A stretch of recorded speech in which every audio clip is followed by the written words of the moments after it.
Have you seen the Scintbird CEO? She does a podcast with her eyes closed to talk to spirits and said Hitler wasn't bad. What? The Scintbird CEO does this. Wait. I know Scintbird. Yeah, wait, you're right. The Scintbird CEO claims to be a spiritual medium. Or, sorry, not a spiritual medium, a spiritual guru. The co-founder of the Netflix for Fragrance, Mariah Nuraslamova, has been moonlighting as a spiritual influencer. Comments on extraterrestrials, The Matrix, and Hitler have recently attracted negative attention. Your teeth are not randomly crooked, there is a spiritual meaning. Every little aspect of the tooth is a map, right? This sounds beautifully unhinged. You see they found a cave on the moon? Oh, we got moon troglodytes now? That's pretty cool. This is the... I can't find the clips anywhere else right now, so right now, completely reliant on the YouTubers here to bless me with this info. I want to see these readings. Version of the Matrix will be the default one. The 5th version of the Matrix is actively being incubated, and according to Maria, it's showing really good signs and is looking promising. Now there is a new version of the Matrix that's being currently incubated. The 5th version of the Matrix. Matrix 5? That one is showing signs of really good promise, so... Maria mentions having a direct... Wait a minute, I need to go to our website. There's a Matrix 5 dropping? This is Maria. She is the CEO of Scintbird, which I think many of you have probably seen through YouTube sponsors. They were pretty big on influencer marketing, from what I recall. So when you are inviting black into your body, you're not inviting demons, God forbid. You're not inviting evil into your body. You are inviting this moldable substance that contains all life inside, that contains all light inside, that contains the entire spectrum of everything. Okay, so she's about to cast a hollow purple. I don't really care about that. Where did she do, like, the spiritual readings, like where she talks about Hitler and everything? I don't need to know about her curse technique. I mean, I'm in the presence of an architect, of the Great Architects Council of Light, but sadly that is big. The case. That is big. You're automatically crushed while listening to her guided meditation for an ultimate womb detox. Whoa, an ultimate womb detox? Whoa, hey, hold on, I can use that. Hello, my darlings, and welcome to Our Sacred Universe, a podcast where we meditate together. I'm ready. Today I wanted to offer you a womb healing practice. Thank you. Our womb space is where we deposit a lot of our hurt, a lot of our pain, a lot of our suffering. But a womb space, or if you will, our sacral space, I have something that everyone has. I have nipples, so Greg. Can you milk me? If you haven't checked out my book yet, oh, hold on. I don't need the hashtag ads here. Just give me my womb needs a little bit of assistance here. Keep breathing in and out. Imagine I just have a full body orgasm from this. Breath to ground and center yourself. Invite the healing vibrations of the universe to enter the sacred space of your womb. Breath. See, like, we skip a step. How do I invite the healing vibrations of the universe to fuck my womb or whatever? Like, what do I do? Like, how do I send out the distress signal? That's where these guided meditations always fall apart for me. Like, they make it sound like it's so easy that I can just call upon healing vibrations. Like, I'm not a shaman. Like, can you call it for me? Thanks for membership, Oz. Book a reservation. Yeah, what availability do the healing vibrations have in the universe? I imagine they're probably pretty booked up. Why are you detoxing your womb? It sounded helpful. If you're just tuning in, to give you context, this individual, Maria, is the CEO of Scintbird, which is actually a pretty big company, or at least it was. I don't know if it still is. And according to Chatter, the Scintbird CEO has found herself into some controversy because of this line of work, where apparently she was saying that Hitler wasn't bad through her spiritual guru sessions, and I'm trying to locate that, but I'm getting all, like, sidetracked here, going through these alternate branching paths in the visual novel. So I'm still looking for that, but it's such an interesting tangent Big thanks to OperaGX for sponsoring this video. OperaGX is the browser you see me use every single night on stream. It's just my go-to browser, and it has so many features that I just really have come to know and love. Obviously, the one that I always preach about, because it's the one I'm most enthusiastic about, is the fact that OperaGX is not a resource hog like Chrome and other browsers. It is so lightweight but so powerful, and the GX mods that it offers are super fun, so you can really customize it to make it feel like your own and make it feel super unique.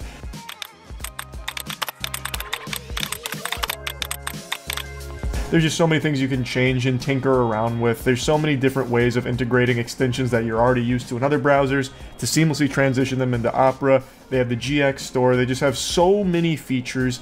The hot tabs killer, forcing things to go from flashbang into forced dark mode, so you don't have to go to a new website and then just get blinded by a bright light. It's just the best browser, in my opinion. So, big thanks to OperaGX for sponsoring this. You can download Opera right now for free by clicking the link in the description. The dark truth about coffee, it is a toxin that darkens your aura? What? Coffee is bad for your aura? It also darkens our aura as it does. As it does so, as it works with our body. So it's almost like when coffee gets into your aura, it creates these little anchors or these little dots of itself. It's almost like it gives an energetic imprint into your body. What? And though that energetic imprint is kind of what causes an addiction, because it's gonna. The energetic imprint is what causes an addiction, and it darkens our aura through that. How the fuck does it touch my aura? When you evolve. Okay. Over time, what ends up happening to your soul is you accumulate more and more light in your body. So you grow and expand, and you grow and expand by accumulating more light and kind of releasing darkness, if that makes sense. Over here, it makes so much sense, a lot of actually. things in your life are dependent on how much light you can hold within your body, especially if you're on a spiritual path. For people that are able to hold on a lot of light in their auric fields, their spiritual gifts open up. Their abundance channels open up. Their abundance channels? Essentially, like their higher selves come through, and then the body is considered clean, so your higher self is willing to inhabit more of your physical body. What is happening? And therefore, you will always have connected. You become a channel. That's a lot to process. She's blowing the lid wide open on what it means to be alive. Your higher self gave you this name for a reason. I mean, it's my dad's name. Is that the reason my higher self gave it to me? These are so interesting. I'm never gonna find the video where she's apparently talking about Hitler. I'm just gonna keep going down these wacky fucking titles. Why did my higher self name me Charles? Hello, my darlings. I feel like it's because it's my dad's name. This is Maria. The topic for today is Maria.com. All right, the mystery of the name. This is kind of a fun topic. It's not a mystery. That is It's just not a mystery for like most people. I don't think it would be vowels and the consonants in the name, through the letters in the name, connects you to certain aspects of universal flow, universal energy, if you will. Huh? And because you're so attached, in a good way, to your name, you have a claim over those energies. Okay, I claim all of the energies of C-H-A-R-L-E and S. No one else can have them. That's my domain now, and I'm kicking everyone else out. Eliminate pain and heal a specific organ or part of your body. Teaching you how to use the Force. Are you a star seed? Yes. One thing that did come up though is called the Karma of Atlantis. It's time to release it. Here's how you can do it right now. Like raise Atlantis myself? I can do that? Favorite YouTubers have promoted a brand that normally wouldn't show up on my scam/problematic radar scanner. Scentbird. Yeah, I told you it was a big thing. Told you that.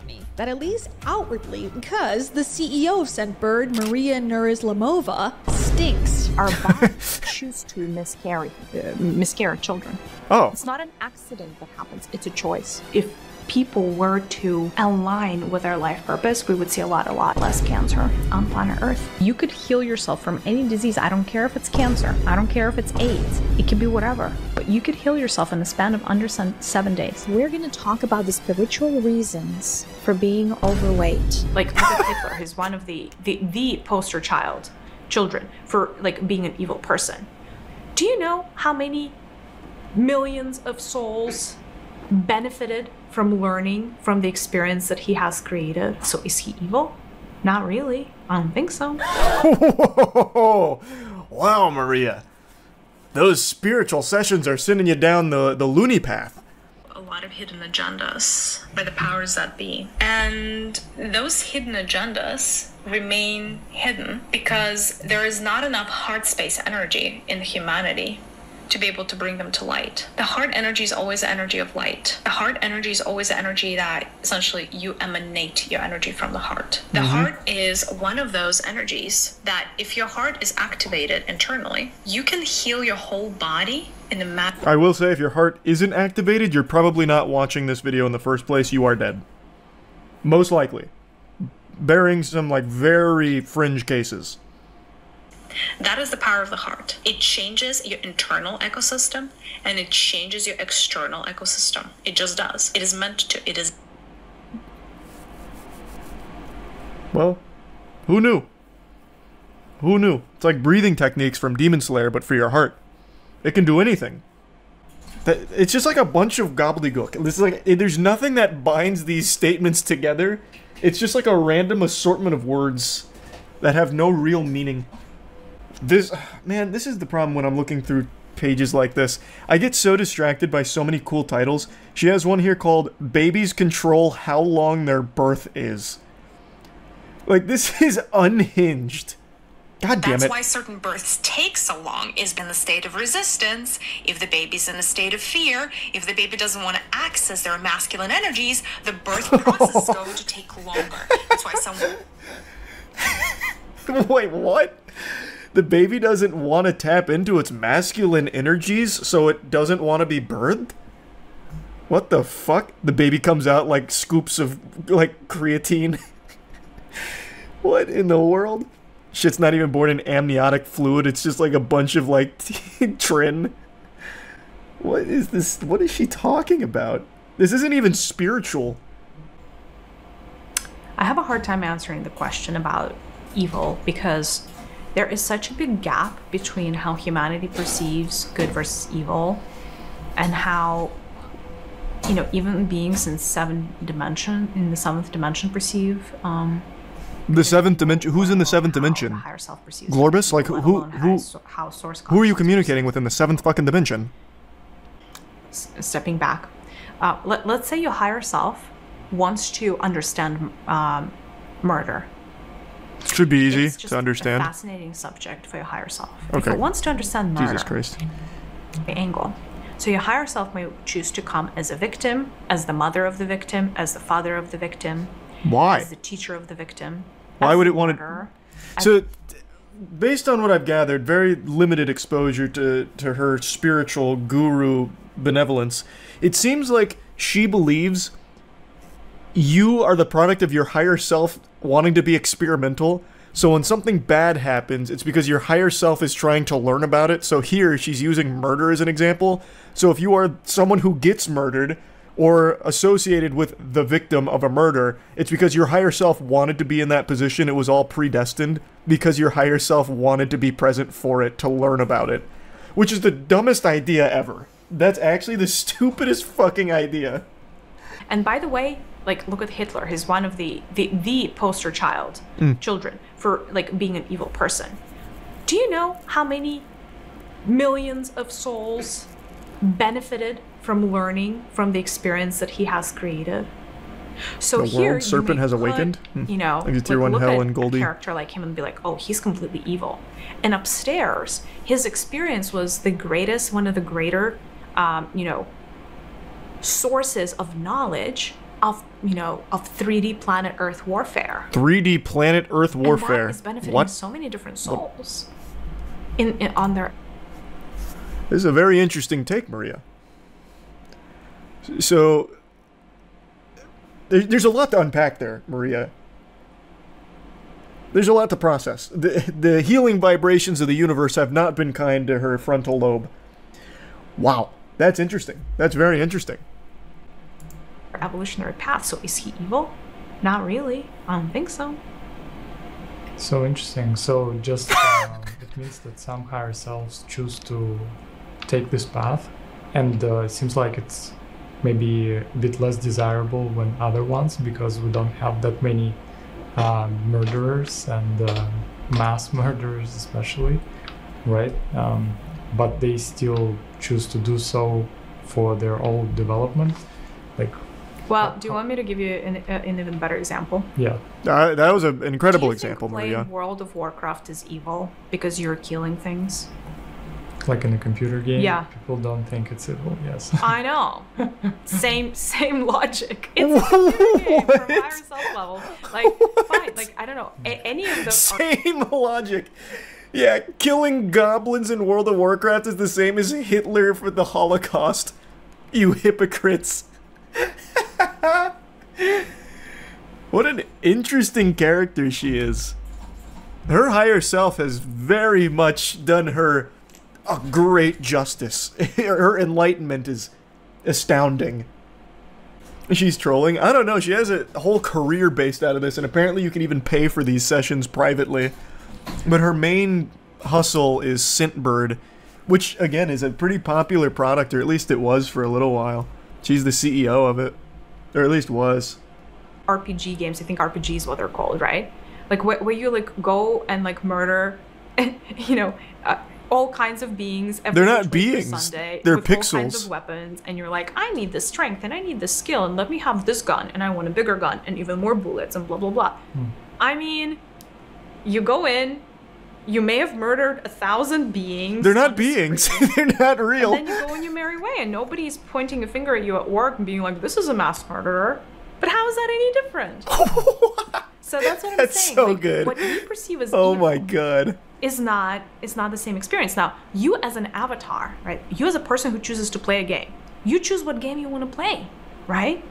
Like, you may go and play Candy Crush. You may go. She's so fascinating. Like, like she's dangerously stupid. Like, actually stupid to a level where it could be harmful to people around her. Like, there's nothing wrong with being, like, harmlessly dumb, but when you start to cross the threshold, the event horizon that she is, she's to the point where, like, she is actually probably a threat to the safety of those around her. Yeah, like, even her co-host is laughing at that. Alright, we don't have to continue down this rabbit hole. I'll stop. This kind of shit, though, is always just so interesting to me. The co-host is her husband, who is also co-founder and CPO of Scentbird. That must be a great relationship. Honey, I'm gonna have a cup of coffee. And Maria comes out, no! Slaps the coffee mug out of his hands. It's gonna darken your aura! Remember what happened when you killed that level 6 thug in World of Warcraft? You're just like Hitler!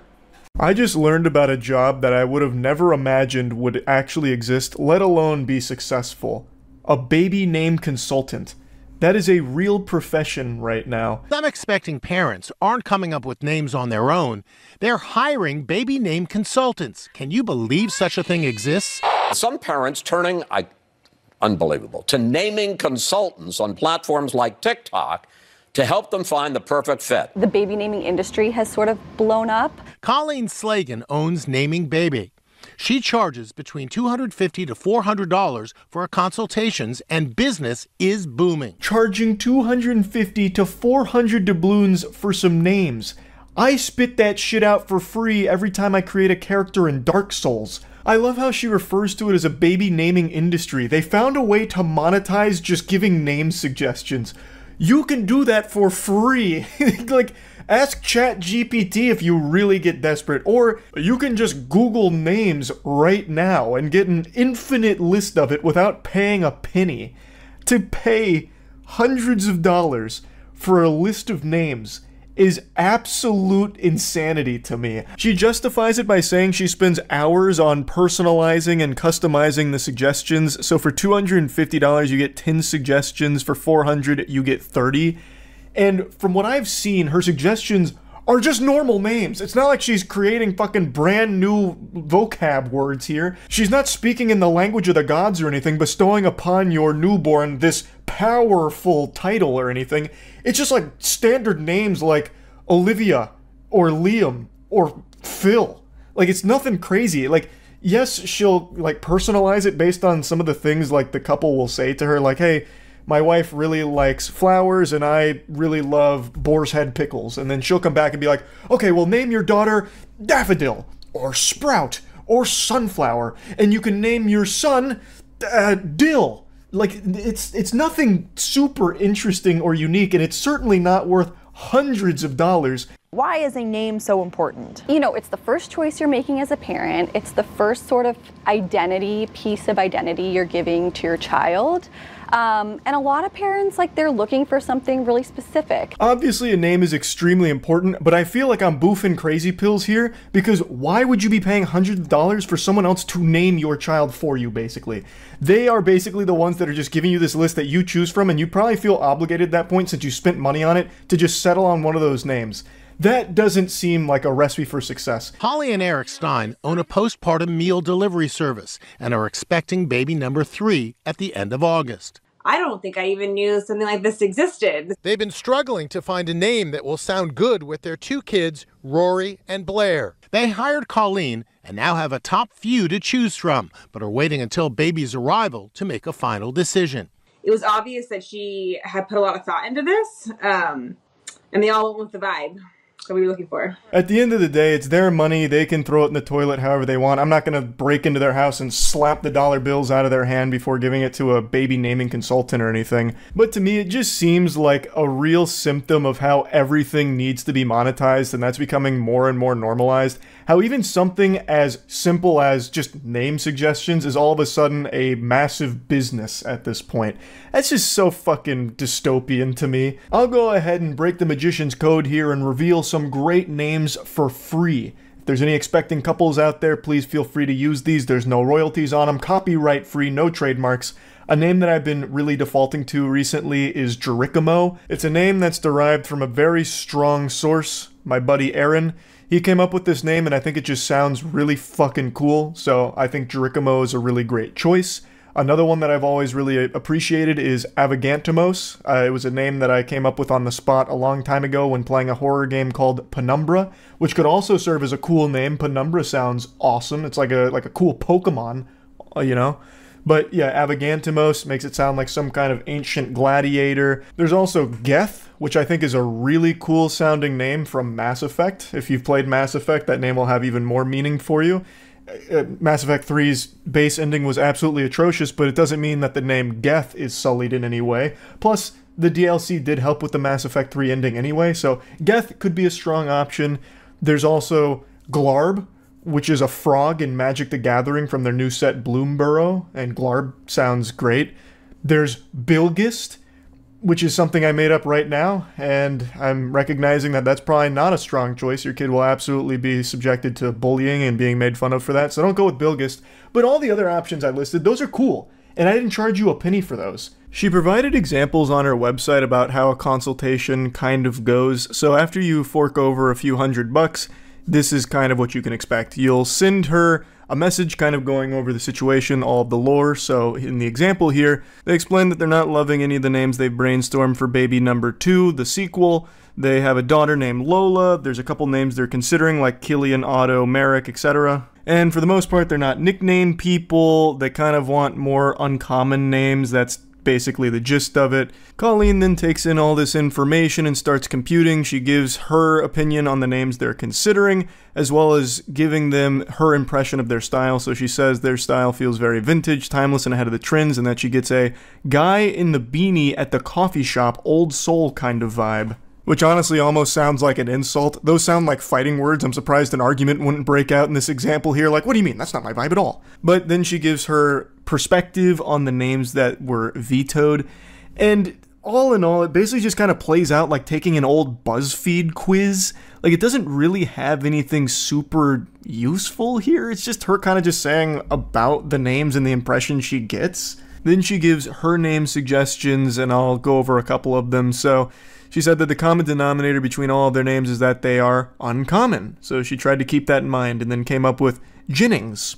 I'll go ahead and take the liberty of vetoing that one on behalf of the couple. That feels like it's the polar fucking opposite of the vibe they were looking for. Jennings sounds like a butler. That sounds like someone Bruce Wayne would have hired for a minute if Alfred went on vacation. She then goes on to try and explain why she came up with that name and says that it feels related to Jameson but a little more unique and a little less preppy. Completely disagree. That sounds like one of the preppiest names you can have. She then says that she thinks Lola and Jennings both have the cool factor and make a great sibling set. Whatever that mumbo-jumbo means. Her next suggestion was Briggs or Brig. She then says that it's another surname that reminds her of Banks, but a little less Mighty Duck. It feels like a fresh take on Brooks, which is getting quite popular. I knew a kid growing up named Brig, Hard G, which I actually like better, though more likely to be mispronounced. Surnames that end in an S have a slightly preppy feel, but Briggs also brings a lot of Western feel to add a little grunge to that prep. I like how she says that names that end in an S have a slightly preppy feel, and her previous suggestion was a name that ended in S and said that it felt less preppy. So that feels like a bit of a contradiction there, but I'm not a professional baby namer. Maybe I'm just not familiar with the subtleties and the nuance of baby naming consultancy. The example ends with her giving a couple other names like Hugo and Remy and closing by saying, I hope that this baby name consultation has given you some food for thought and either helps you feel more sure of one of the names on your list or has given you some new ideas to consider. Happy naming. I'm guessing this is where the communication ends? Like this is where they ceased contact? I'm not really sure how this works, but I was looking up if you get a refund if you don't like any of the names that she suggests, or if you can request additional names for no extra charge if you just didn't like any of the first batch.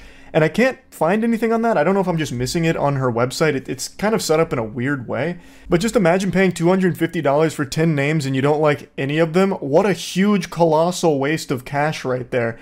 I feel like you should be able to give your input on it and see if like maybe you two can come together and iron out like the perfect name. Because hoo-wee, if you're paying $400, I would expect that you and Colleen here would really work hard to pinpoint that motherfucking name. That's a lot of money to get suggestions that maybe you don't even like. So I can't find any information on what happens if you don't like the names, but I still think that this job is such a weird one. This is something people do for free and should be free. You're just asking for naming suggestions. Why are you going to be charging hundreds of dollars for that? But anyway, just had to talk about this a bit. That's it. See ya. Lying on a job resume or bluffing your way to a job that you have absolutely no idea how to handle isn't the most uncommon thing in the world. My favorite example of this is George Lazenby, who played James Bond for a single movie. He made up his entire resume, lied about all of it in order to land the role, and played it one time and quit. Dude had no acting experience at all and must have forged the best summer reading report of a resume ever. So he got to be James Bond on Her Majesty's Secret Service, and I love the poster here. Far up, far out, far more. James Bond 007 is back. More like fucking Lames Bond. Jesus Christ, that hasn't aged well. That goes to show you how much we've evolved. That is not the best tagline now, but I do appreciate it. Point is, forging a resume, making shit up in order to get a job, that's not unheard of. And today I was thinking back to some classic controversies and examples of this happening, and I remembered like 4 or 5 years ago, there was a couple cases where people pretended to be sign language interpreters and landed roles in major productions such as news broadcasts or events and concerts, and eventually people that actually understood sign language called them out because they were signing complete nonsense. It wasn't even close. It was blatantly way off. They were up there just doing the fucking scat man with their hands, not making any sense. They were up there like popping and locking, doing like TikTok dances basically, and calling it sign language. Happened again. Another sign language interpreter accused of signing total gibberish. This time it was at the police news conference announcing an arrest in the Tampa serial killings. We will be charging 4 counts of first-degree murder. I don't know American Sign Language, but I do know she got one of those right. 4. I understood that one. A pretty high-profile case here, a serial killer, and I bet all the viewers that are hard of hearing must have been beyond confused as to the report that was being delivered from this lady. Standing off to the side, apparently translating every word, this woman. We received over 5,000 tips in this case. But it turns out much of what she was signing was nonsense. She waved her arms around like she was singing Jingle Bells. I've got to admire the fake it till you make it attitude here, but unfortunately the only thing to make was a fool of herself. I decided to look at comments, which is usually very ill-advised. When you go into the YouTube comments, you're going into the swamp. But I really was curious if she was signing any real words at all, because even to my stupid, smooth little reptile brain, some of those did look like actual sign language, movements.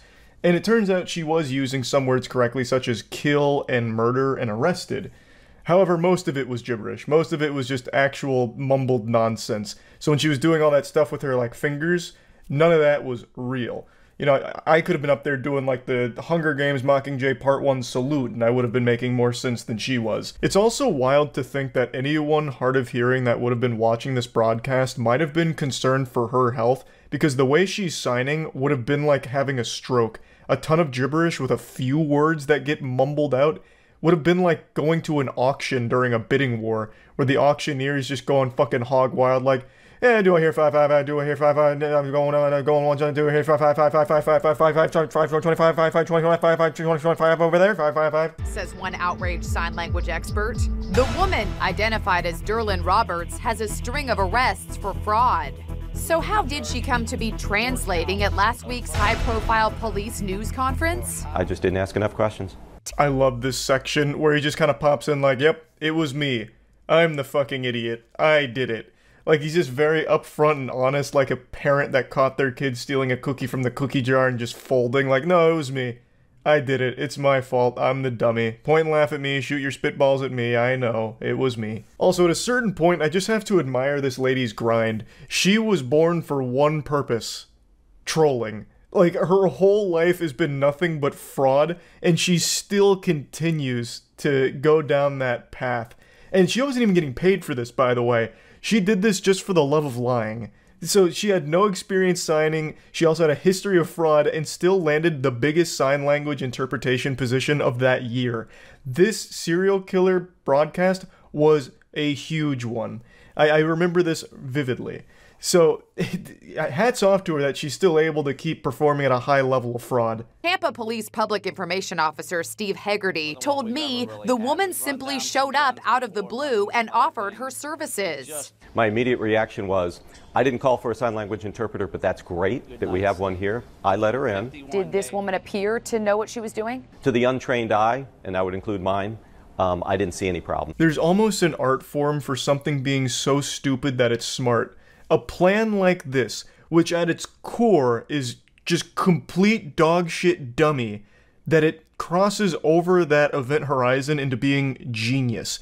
This is something where no one's gonna really question you, so she shows up like an angel. Hey, I'll be a sign language interpreter here, just so that way if anyone's hard of hearing and watching this, they can get the information. Like, oh, that's so nice of you to offer your services.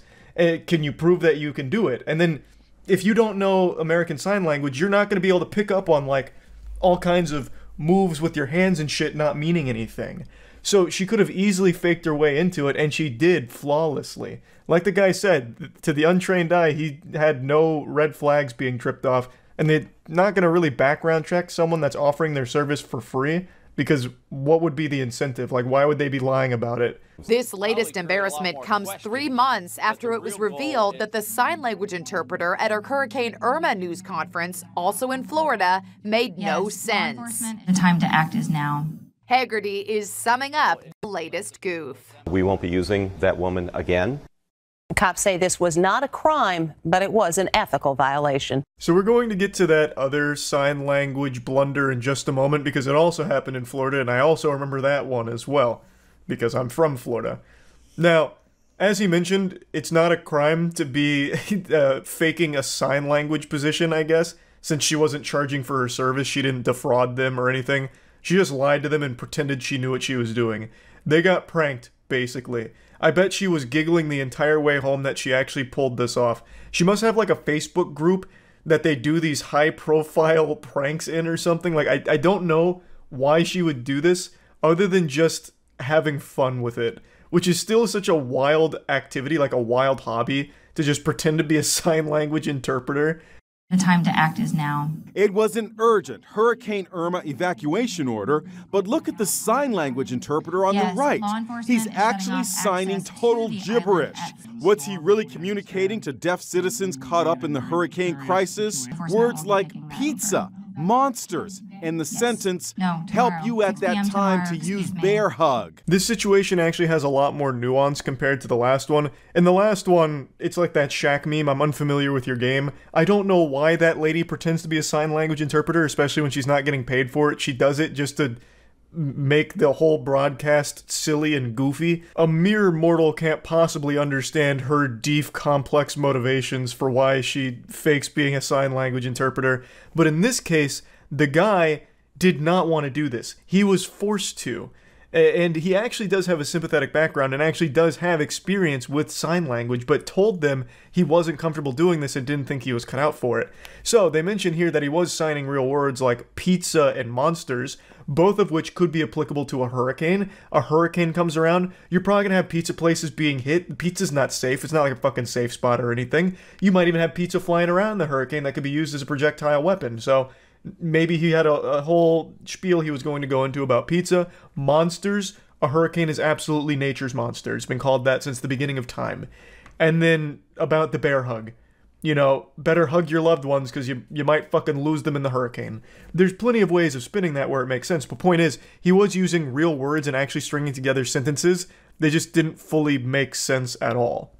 Deaf actress Marlee Matlin posted, "This is outrageous. Please heed our warnings. The interpreter's name is Marshall Green. Officials in Manatee County asked Green to step in because no one else was available. His mom, brother Morgan, who is hearing impaired, and Morgan's fiancée Chauncey are coming to his defense today." This is where the plot starts to thicken. You can see where the narrative is about to get real convoluted and confusing here. So, they called upon him, like Batman with the signal in the sky, in order to be the sign language interpreter for the evacuation orders for Irma. That's a very serious thing. The evacuation for Irma was a huge deal. I got evacuated during Hurricane Irma. Now, luckily, I didn't see his broadcast, and I don't understand sign language, because if I did, I may have ended up just getting a pizza and writing it out, which may have fucking killed me. Who knows? But point is, they chose Marshall, saying they had nobody else to go to, so it was their last-ditch Hail Mary, desperate attempt to get some kind of sign language interpreter up there for the broadcast to relay the information to the hearing-impaired community. I don't know how they chose him. Someone must have just been like, hey, I saw Marshall do the fucking Vulcan salute at the office one time. Good enough, bring him in. Surely he knows sign language.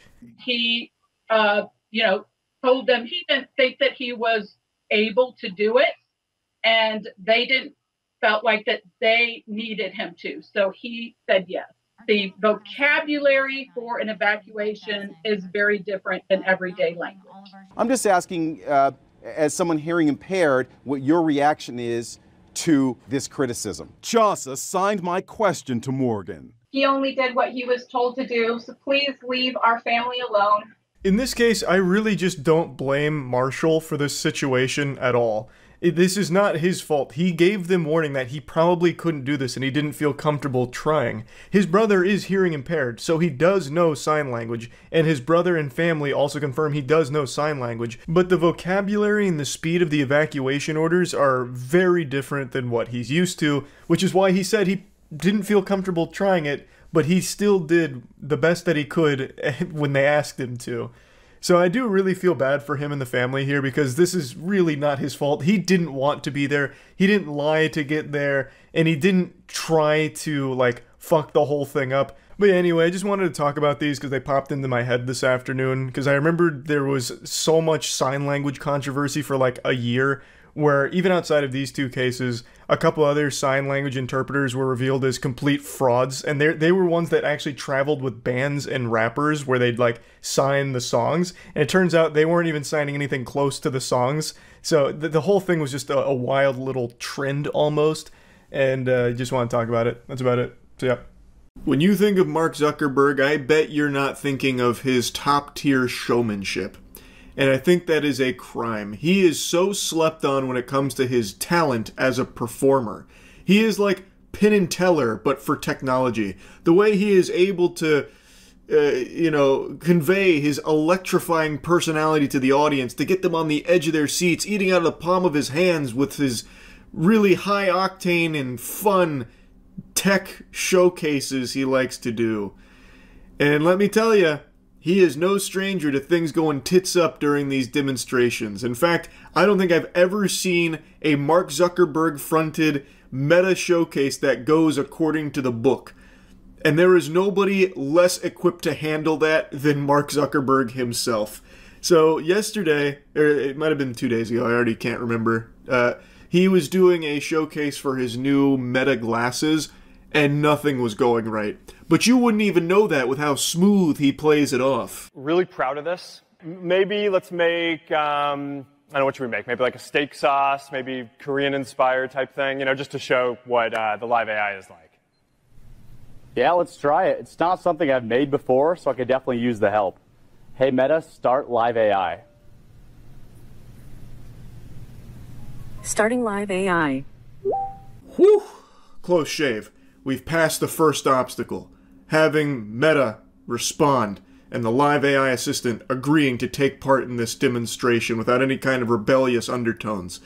Mark Zuckerberg can breathe a huge sigh of relief. And his sidekick that looks like Seth Rogen, well, for him, the torment is only just beginning.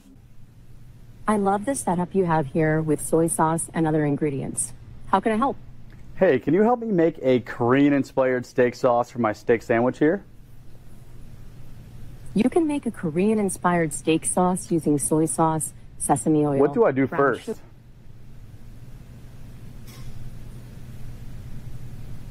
What do I do first? Extremely rude from Seth Rogen here to interrupt her, saying, "What do I do first?" She did not take kindly to that, so then she started not talking to him anymore. She gave him the silent treatment. It is pure fucking pandemonium out here. It's chaos, and you can see him start to fidget. He's kind of swaying back and forth, hitting like a, fighting game character idle animation right now, and it's only going to get worse. You've already combined the base ingredients, so now grate a pear to add to the sauce. What do I do first?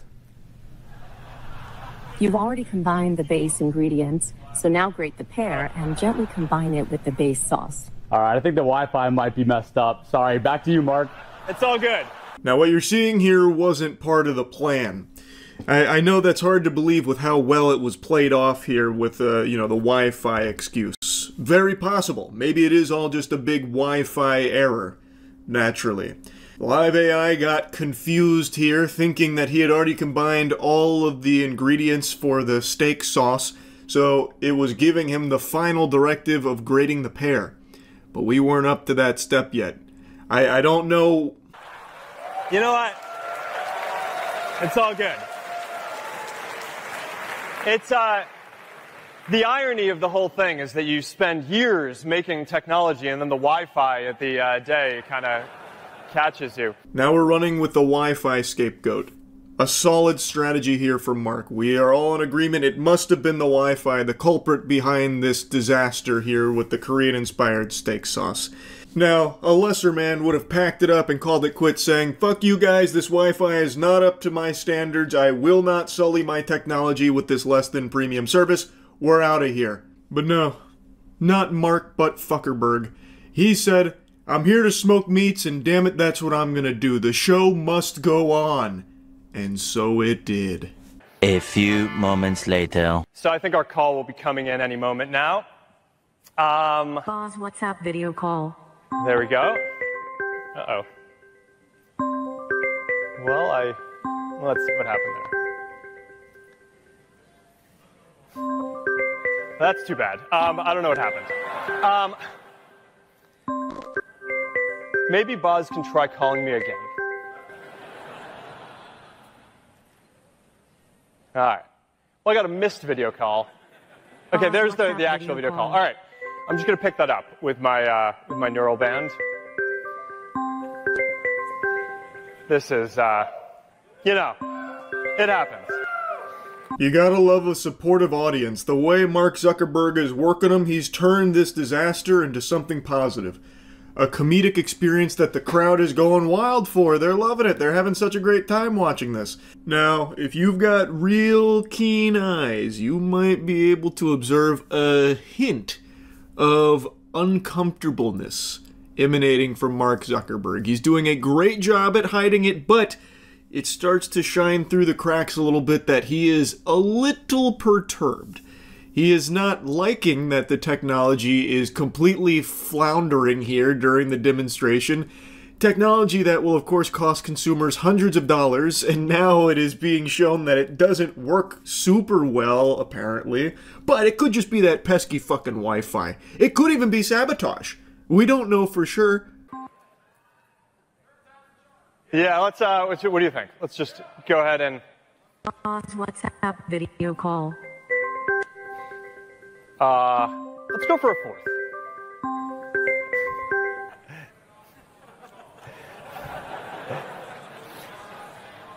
All right.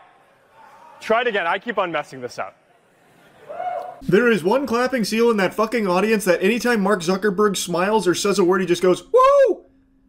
Grow up! Jesus, man. Good Lord. Get a grip. You don't need to be trying to, like, cushion the awkwardness here or anything like that. You can just sit there and let him continue to stew in the agony of all the fuck-ups that are unfolding in front of you. But you don't need to be there to pat him on the ass like, "It's okay, Mark, you tried your best. Whoa, Mark Zuckerberg, yeah!" It's just, I don't know, I find that behavior so odd for these kind of, like, tech showcases. Like, Mark Zuckerberg's not going to care about you. He's not going to give you a big thumbs up for it. Like, hey, wait, where's that positive guy that keeps cheering me on every time something fucks up here? Is it you? All right. And he starts crawling over the chair. It's like, "I'm going to suck your cock." All right, now present your wiener. I want to give you a sincere thanks. And if not, then we'll go for the less fun option. Okay. I don't know what to tell you guys. All right.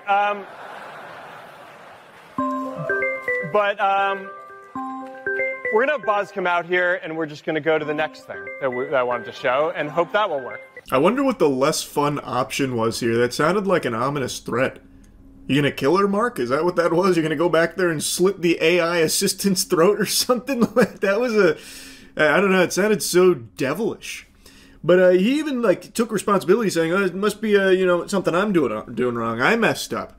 And that's very big of you, Mark. He's saying, no, it's not the technology's fault. It must be user error. I didn't consult the handbook. I didn't go through the tutorials here or the certification training to handle such beefy tech.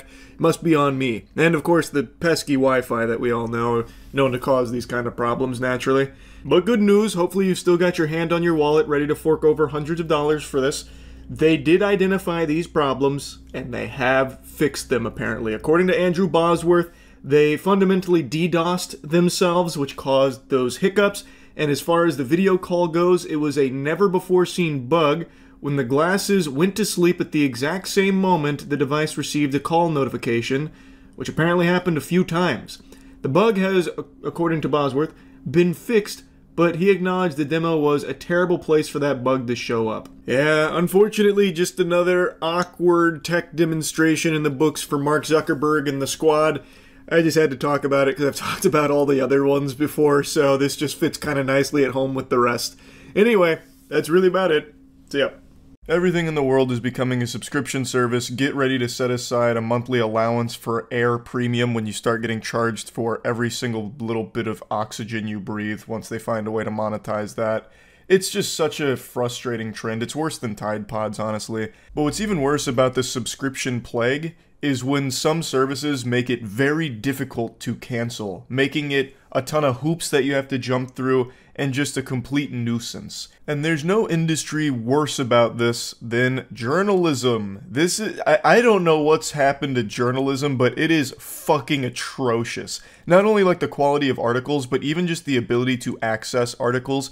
I've done this on stream innumerable times by this point, where if you go to an article without an ad block on, you can't see the article because it's just completely filled, inundated with ads out the wazoo, with auto-playing banner ads, in paragraph ads that split everything up, and all you see is ads. And if you go on mobile, you're better off just closing your eyes. You'll get the same amount of information. It's terrible. It's absolute trash. It should be illegal. Like, I actually think there should be a limit to how many ads can be on these websites, because you can't even access the content. It's unacceptable. And some websites don't even allow you to see an article without your ad block being turned off, which is why I have it off when I stream, so I can at least access an article.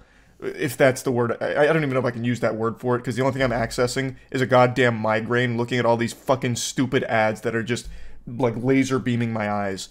But if you do make the mistake of subscribing to some of these journalism outlets in order to actually read some of their trash, you become their bitch. You become their prisoner for life. You're trapped in there with them. Like, you can't escape. It's an actual Elden Ring DLC boss battle if you try and unsubscribe from some of these outlets. And the worst culprit by far that I can find is The Economist. I saw these screenshots today and learned that this is common practice for The Economist when you try and unsubscribe.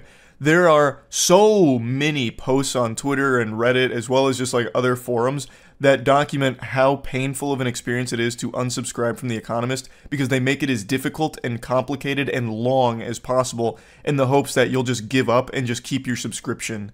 It's so foul. That has to be illegal. It really does. But anyway, here's the live chat here, because in order to unsubscribe from The Economist, you have to talk to somebody there.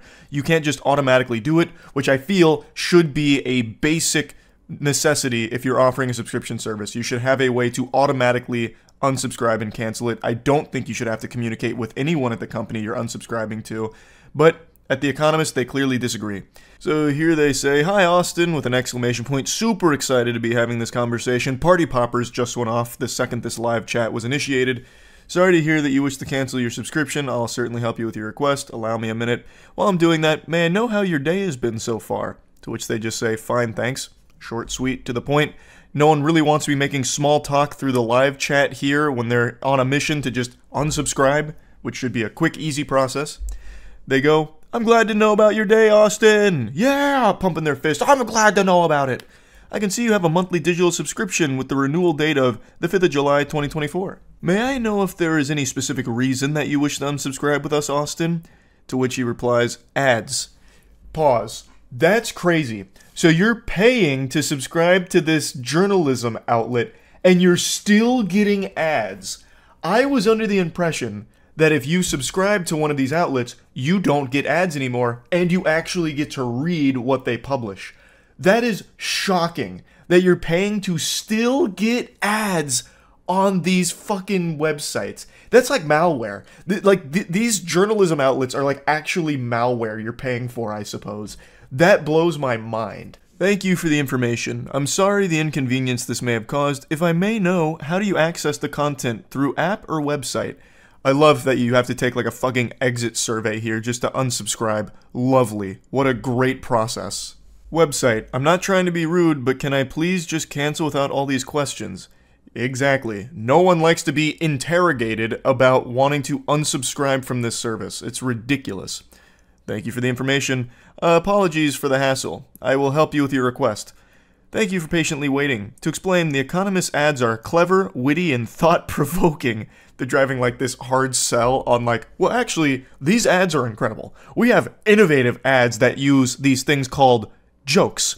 Humor is actually one of the most important things of The Economist, because we believe if you're reading The Economist, we gotta put a smile on that face. And we do that through these extremely clever and witty ads.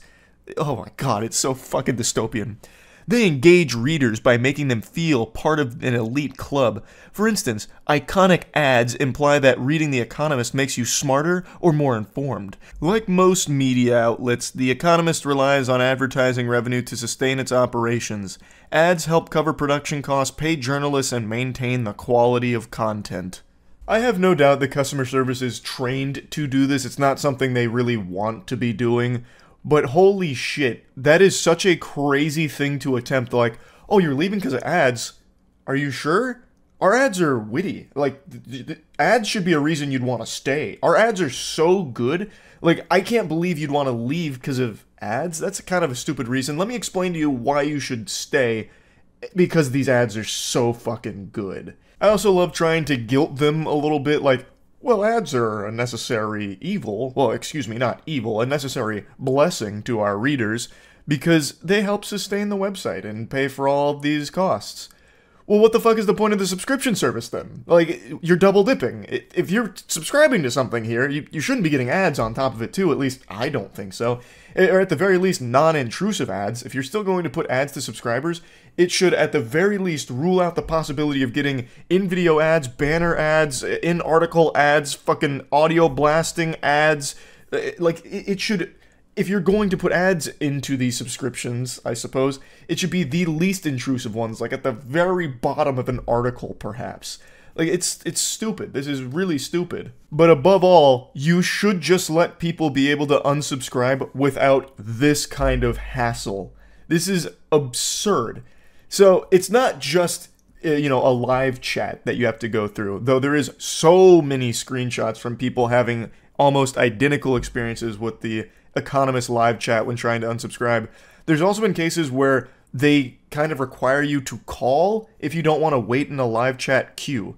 So your options are either call the Economist or go through this song and dance with live chat. Like, that's so inefficient and just a complete waste of time. And it's on purpose, because like I said, the idea is if you make it a long, tedious process, most people... Or not most people, some people will probably just be like, okay, fuck it, I'll just keep subscribing and I'll occasionally read this, I suppose. Like, it's just one of those things like a gym membership. Gym memberships are notorious for this, where if you try and cancel a gym membership, they require you to go in there in person in some places in order to cancel it, and for a lot of people that makes it a lot more inconvenient, so they end up pushing it and procrastinating, so they end up paying for it longer than they planned on. It's that same practice here from The Economist, but worse, because now you have to directly be interacting with and being guilted by and getting fucking, like, car salesmen on by their representatives at The Economist. It's unacceptable. Now let's take a closer peek here at the process. Cancel your subscription. We're sorry to hear that you would like to cancel your subscription. Best way to get in contact with us is through our live chat service, which is open 24/7 and directs you to that service. Why do you have to get in contact with them? Why not just offer like an automatic cancellation service as opposed to a live chat one? I think that's a little much, but whatever. Alternatively, if you don't want to wait there, you can find some phone numbers with a dedicated service center that will be happy to assist you. So you get to contact someone directly who will be giving you these sales pitches as you're trying to leave the service. And if you look to the right there, you can see the live chat that this user has started. Before I process your account, I would love to tell you about the Espresso app. The Espresso app from The Economist, which is a slimmed-down version of The Economist, offers a condensed experience which you can fully personalize to what you enjoy. It's super popular for people with less time on their hands. You can stay connected to the content while commuting, running, or doing your grocery shopping, and you have access to another free trial. It costs $12.90 for the month, or $129 per year. Sorry, it's a little blurry there, I couldn't read that. So they're trying to unsubscribe from The Economist, and while they're trying to process that request, they're trying to pitch them on another service from The Economist. An app that does the same fucking thing, but in a different way. Who the fuck thinks that's a good idea? Oh, I see you want to leave The Economist. Well, have you thought of downloading The Economist app? Our partner companion app? Well, here's why you should do it, and here's the cost for doing it. Would you like me to sign you up? I can do that real quick while I'm processing your unsubscribe request. It's a standalone app which you will have to download from your Play Store or App Store and use separately. I can switch you to the free trial Espresso today. This offer will reduce your payment from $29.90. Jesus Christ, it's just ridiculous. I can't even keep reading it. It's so absurd. Anyway, I'm not going to keep ranting about this. You get the point. If you're offering a subscription service, offer an easy, convenient way to cancel it. That's it. That should be an actual law. That if you have that, you must also have a way of getting rid of it easily without it being a complete fucking nuisance. That's really about it. So yeah.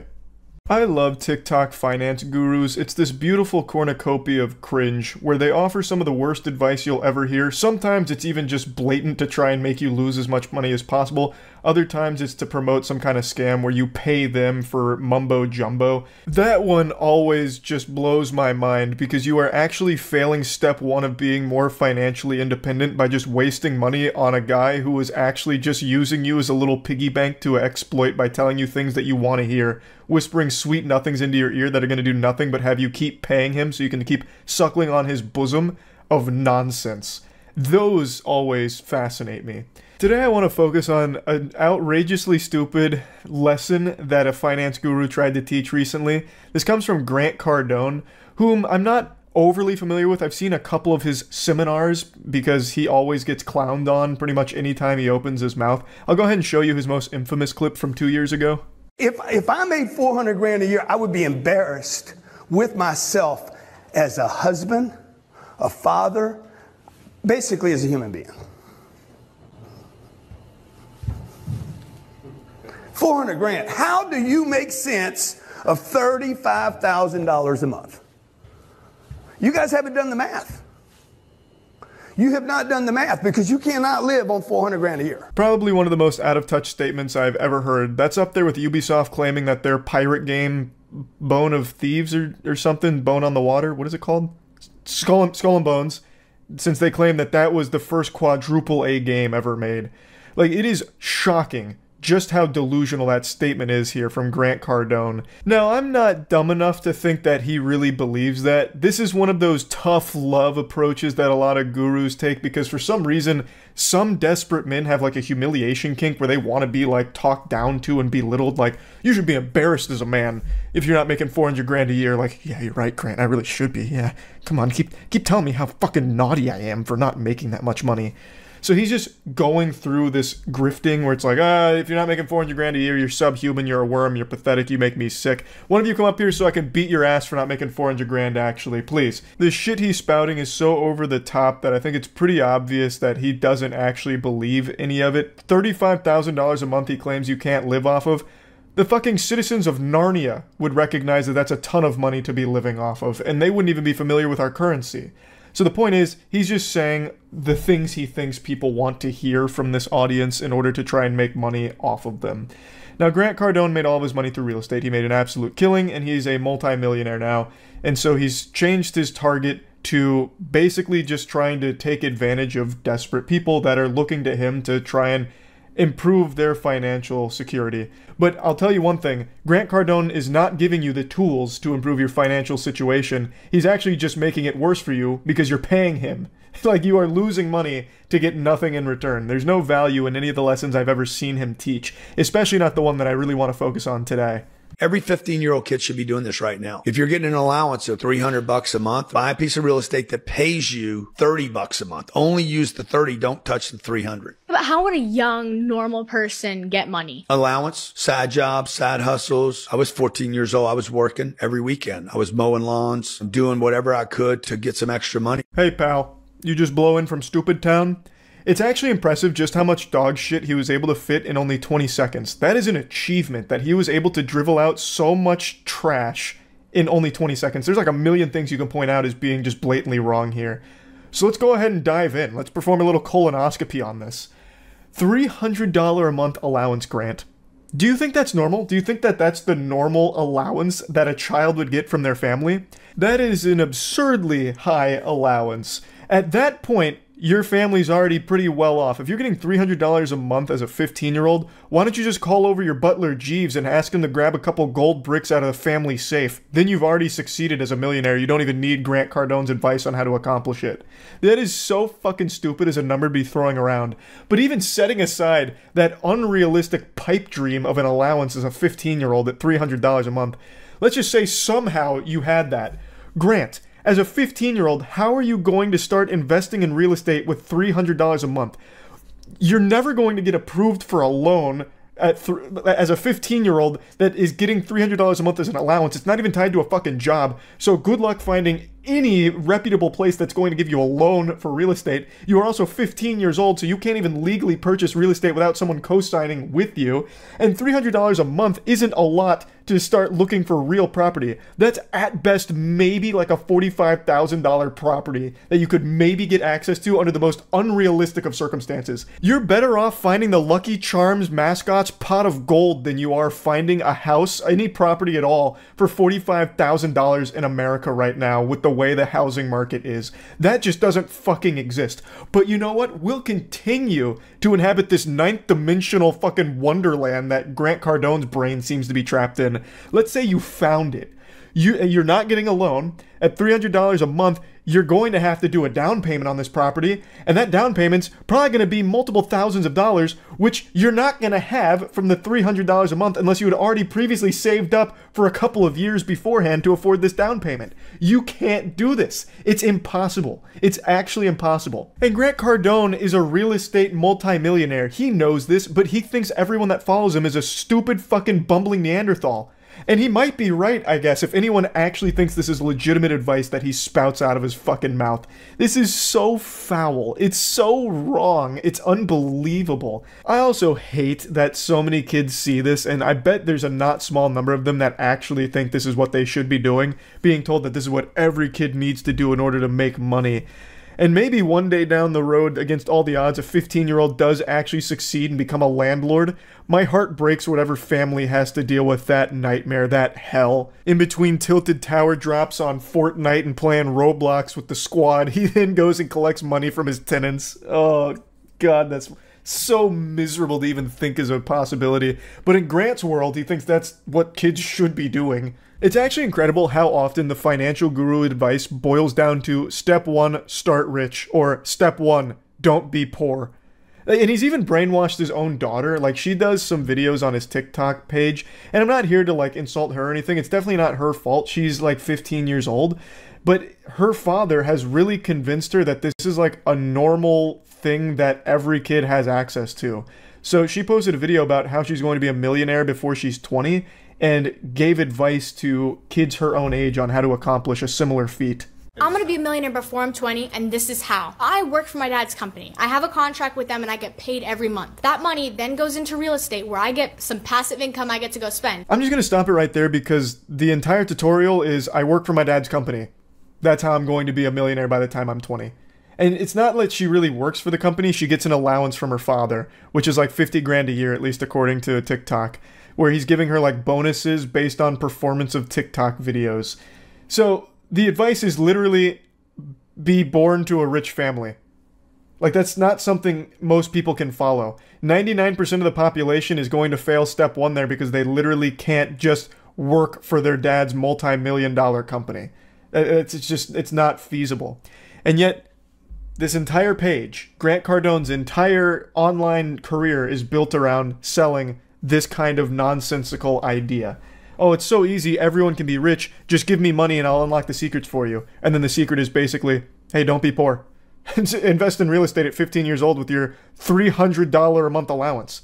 What, you guys weren't doing that already? It's so easy, come on. But anyway, I just wanted to shoot some spitballs at Grant Cardone a little bit here today. That's really about it. See ya. Long John Silver tier list. So that's actually something we were kicking around as an idea. But legitimately doing a Long John Silver's tier list, like trying all their food, would probably result in Matt or I being in the hospital in intensive care. I don't think there's a single, like, Long John Silver's fan in the world. I don't think it exists. Right now, in chat, is there anyone here that eats at Long John Silver's? Start there. Not even do you like it. Do you eat there, ever? Overwhelmingly no, with a couple of liars sprinkled in there about eating there often. I know you're lying. I feel like Long John Silver's is probably some kind of money laundering front to some degree. I don't think it started that way, but I think it's become that, because I don't know how they're still in business. Every Long John Silver's I've passed for the last decade at least has been completely dilapidated, in shambles, and yet somehow it's still here. And nobody eats there. I ate there once and almost puked, which is exactly what I'm saying. Like, I feel like if we did the Long John Silver's tier list, it would end in some kind of catastrophic illness. I'm actually going to look it up. How popular is Long John Silver? Today, Long John Silver's owns and operates and franchises nearly 700 restaurants located across 38 U.S. states and Singapore, generating annual system-wide sales of $413 million. Like, I think I've only ever had it once in my life when I was a kid because Joe's Crab Shack was closed. And I can vaguely remember my parents begrudgingly taking me to Long John Silver for, like, popcorn shrimp or something. You're just hating on LGS because it's fun. I don't think it's bad. Have some fucking shame, Glibby. Did you just actually drop an abbreviation for Long John Silver and get it wrong? LGS? It'd be LJS, and nobody's abbreviating Long John Silver's. They don't have fans. Nobody's doing that. That's how I know you're lying. You didn't even get the fucking imaginary abbreviation correct. But yeah, no, I don't think we'll be doing a Long John Silver tier list. It feels dangerous. I watched that, not to get like morbid or like really sad. I watched that video that went viral a little while ago about the woman who ate bad tilapia and had all of her limbs amputated because of the infection or whatever she contracted from it. I feel like that is absolutely a high likelihood at fucking Long John Silver's. Long John Silver Hush Puppies are S tier. Outside of that, it's dog food. He's a tier 1 Long John Silver CEO. How long have you had that account? You just made it. Yeah, you created 2 minutes ago. Don't even try and like gaslight me into thinking there's real Long John Silver fans. Thanks to Resub Swift. I can see when you made the account. Scoundrel. The one in my town burned down, shit's whack. I am an LJS enjoyer. No, what you are is a goddamn liar. Stop. Just stop. I know you're not. I'm gonna look up their menu real quick, actually. I haven't checked their menu since we were ideating on doing a Long John Silver tier list. Thanks, Resub Hypo. Plus, Matt is already, like, pretty irpy around seafood because he got such bad food poisoning that it's ruined seafood for him. So I think this would put him in the grave if we did a Long John Silver's tier list. Man, I love this. I go to the...